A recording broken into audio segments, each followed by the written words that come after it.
2024 के बीच में थोड़ा सा बैकलॉग लग गया, वीज़ा जो है वो रिजेक्शन ज़्यादा आ रही थी। अब जो है वो दोबारा से स्पेन का जो विजिट वीज़ा रेशो है वो अच्छा हो गया है, लेकिन जो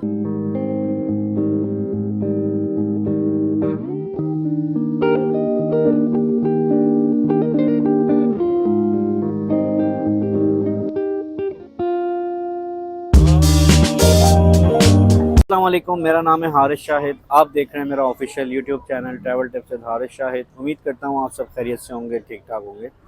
आज हम बात करने जा रहे हैं स्पेन के हवाले से, ख़ास तौर पर स्पेन का विज़िट वीज़ा जो लोग पाकिस्तान से अप्लाई कर रहे हैं। इसके अलावा आज हम थोड़ी सी इन्फॉर्मेशन इस वीडियो में देंगे वर्क वीज़ा के हवाले से भी, जो स्पेन के वर्क वीज़ा से रिलेटेड या जो लोग स्पेन में जाना चाहते हैं। सबसे इम्पॉर्टेंट चीज़ इस वक्त जो सबसे बड़ा मसला है वो है स्पेन का वीज़ा प्रोसेसिंग टाइम, जो कि पाकिस्तान से बहुत ज़्यादा लोगों की मुझे ईमेल्स आई हुई हैं। स्पेन का जो वीज़ा प्रोसेसिंग टाइम है वो बहुत ज़्यादा डिले हुआ है।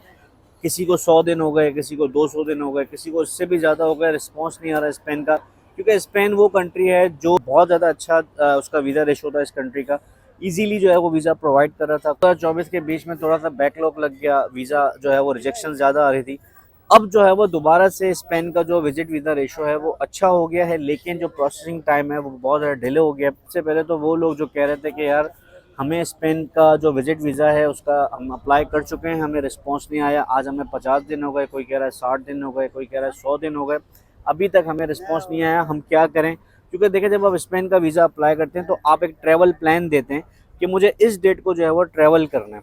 तो अगर उस डेट तक आपको रिप्लाई नहीं आता तो आपको फिर दूसरा नया ट्रैवल प्लान आपसे जो है वो वीज़ा ट्रॉनिक्स वाले, जहाँ से आप अप्लाई करते हैं, अगर आप कराची से अप्लाई कर रहे हैं, इस्लामाबाद, लाहौर से, तो वो आपको एक लेटर भेजते हैं कि भाई आप जो है वो दोबारा से अपना ट्रैवल प्लान दें। उसमें आपकी इंश्योरेंस भी लगती है, तो आपको दोबारा से जो है वो ट्रैवल प्लान देना पड़ता है कि भाई अब जो है वो हमारी नई डेट्स ये हैं, ये हमारी रिटर्न टिकट है, हम जो है वो स्पेन में विजिट करना चाह रहे हैं। तो अगर तो आपको कोई रिप्लाई नहीं आया, आपका टाइम जो है वो ट्रैवल प्लान निकल चुका है, फॉर एग्जाम्पल आपने जो है वो 5 अप्रैल को अप्लाई किया था और आज जो है वो 20 अप्रैल होने वाली है और आपको रिप्लाई नहीं आया, जब तक आपको एम्बेसी से कोई लेटर नहीं आता तो आपको परेशान होने की ज़रूरत नहीं है। आपसे वो खुद रब्ता करेंगे वाया ईमेल, या आपको जो है वो कॉल करेंगे कि भाई आप हमें अपना नया ट्रैवल प्लान दें।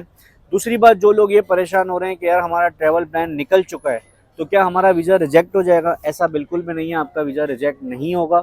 होना होगा तो वो ट्रैवल प्लान से पहले भी हो सकता है। ऐसे नहीं है कि ट्रैवल प्लान निकल चुका है या डिले हो रहा है इस वजह से आपका वीज़ा रिजेक्ट हो रहा है, ऐसा बिल्कुल भी नहीं है। डिले जो है वो आजकल इसलिए भी ज़्यादा हो रहा है क्योंकि बैकलॉग लगा हुआ है, पाकिस्तान से बहुत ज़्यादा लोग अप्लाई कर रहे हैं। क्योंकि पहले ऐसा होता था कि अपॉइंटमेंट्स नहीं मिलते थे, अब अपॉइंटमेंट्स ओपन है, हर कोई जो है वो अप्लाई कर सकता है। 5,000 रुपये समथिंग फ़ीस है। ऑनलाइन अपॉइंटमेंट्स अवेलेबल हैं, जो भी जाना चाहे अपॉइंटमेंट ले ले और वो अप्लाई कर ले। तो अपॉइंटमेंट मिलना ईजी है, इसलिए ज़्यादा से ज़्यादा लोग अप्लाई कर रहे हैं। ठीक है, इस वजह से फाइल्स बहुत ज़्यादा हैं, बैकलॉग लगा हुआ है, टाइम टेकिंग प्रोसेस है। स्पेन का वीज़ा आप अप्लाई करते हैं तो या आप मान के चलिए कि तकरीबन 50 दिन, 60 दिन, 70 दिन, 80 दिन या 100 दिन भी आपके जो है वो प्रोसेसिंग टाइम में लग सकते हैं। ऐसा नहीं है कि अगर आपने अभी अप्लाई किया और आप बोले हैं 10 दिन बाद मुझे वीज़ा मिल जाए, मिल भी सकता है, लेकिन बाय चांस लेट भी हो सकता है, तो उसमें आपको परेशान होने की ज़रूरत नहीं है। दूसरी एक इंपॉर्टेंट चीज़ है, स्पेन का जो वीज़ा रेशो है इस वक्त पाकिस्तान से, उसका मैं आपको थोड़ी सी अपडेट देता चलूँ कि स्पेन का जो वीज़ा रेशो है वो टोटली डिपेंड करता है आपके डॉक्यूमेंट्स पर। अगर आपके पास डॉक्यूमेंट्स कंप्लीट हैं, आपकी ट्रैवल हिस्ट्री थोड़ी बहुत है, तो फिर आपके लिए स्पेन अच्छा कंट्री है, आप स्पेन का वीज़ा अप्लाई कर सकते हैं।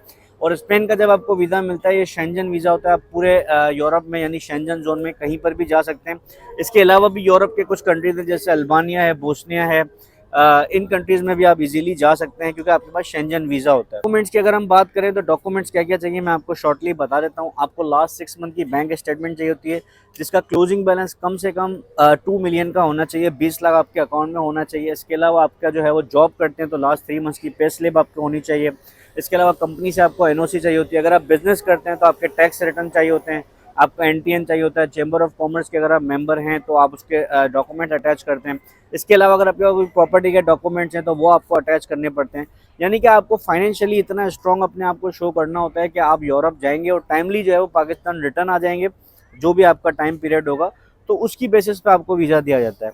क्योंकि आजकल बहुत ज़्यादा स्ट्रिक्टनेस वैसे ही आ गई है पाकिस्तानी पासपोर्ट पर। अगर आप अमेरिका का वीज़ा अप्लाई करें, कनाडा का या किसी ऐसे कंट्री का, तो इस वजह से जो है वो आपको डॉक्यूमेंट्स अच्छे लगाने पड़ते हैं, स्टेटमेंट खास तौर पे अच्छी मेंटेन लगानी पड़ती है ताकि आपकी रिजेक्शन ना आए। तो ये तमाम जो डॉक्यूमेंट्स आपको चाहिए होते हैं, तमाम जो डॉक्यूमेंट्स की लिस्ट मैं डिस्क्रिप्शन में डाल दूंगा। तो जो लोग ये मैसेज कर रहे थे कि यार प्रोसेसिंग टाइम का बहुत ज़्यादा डिले हो रहा है, हमें रिस्पांस नहीं आ रहा, तो भाई आप सिर्फ उसे वेट कर सकते हैं। ये है कि ईमेल कर सकते हैं, जिस पे आप अपनी एक रिक्वेस्ट कर सकते हैं कि यार मुझे बता दें मेरी ट्रैवल डेट्स निकल गई है, मेरे पास कोई अपडेट्स नहीं आई। या आप वीज़ा ट्रॉनिक्स को ऑफिस में विजिट करके अपना स्टेटस मालूम कर सकते हैं, या आप ऑनलाइन इन्होंने ट्रैकिंग सिस्टम दिया हुआ है, जो स्लिप आपके पास है वो ट्रैकिंग नंबर आप डाल दें BLS की ऑफिशियल वेबसाइट पर, तो वहाँ पे आपको पता चल जाता है कि भाई करंटली जो है वो आपका वीज़ा का क्या स्टेटस चल रहा है। कराची, लाहौर, इस्लामाबाद कहीं से भी अप्लाई कर सकते हैं। इनका वीज़ा रेशो इस वक्त अच्छा जा रहा है, अब ये मान के चलें कि 60-70% इसका रेशो है। लेकिन फिर मैं वही कहूँगा कि अगर तो डॉक्यूमेंट्स कंप्लीट हैं, आपकी थोड़ी बहुत ट्रैवल हिस्ट्री है, तो आपके लिए बेहतर है। अगर आपकी डॉक्यूमेंट्स कंप्लीट नहीं है, आपकी बैंक स्टेटमेंट अच्छी नहीं है, वेल मेंटेन नहीं है, तो फिर स्पेन का वीज़ा आपका रिजेक्ट होने के चांसेस भी हैं। इसके अलावा आपको वो कंट्री का वीज़ा अप्लाई करना है जहाँ पर फौरी रिस्पॉन्स आ जाता है, जल्दी रिस्पॉन्स आ जाता है, तो वो कंट्री है जर्मनी, जो आपको 15 दिन में जो है वो जवाब दे देता है। तो ये तमाम तर अपडेट्स हैं स्पेन के हवाले से। चैनल पर नहीं हो तो सब्सक्राइब कर दीजिएगा, वीडियो अच्छी लगी हो तो लाइक कर दिया करें, शेयर करता हूँ दोस्तों के साथ जो स्पेन का वीज़ा अप्लाई करना चाह रहे हैं, तो वीडियो उनके लिए इन्फॉर्मेटिव हो जाएगी। तो ये वीडियो उनके लिए जो है वो इन्फॉर्मेटिव रहेगी। मैं मिलूँगा आपसे अगली वीडियो में कुछ न्यू इन्फॉर्मेशन के साथ। मुझे दीजिएगा इजाज़त। Thank you so much. अल्लाह हाफ़िज़।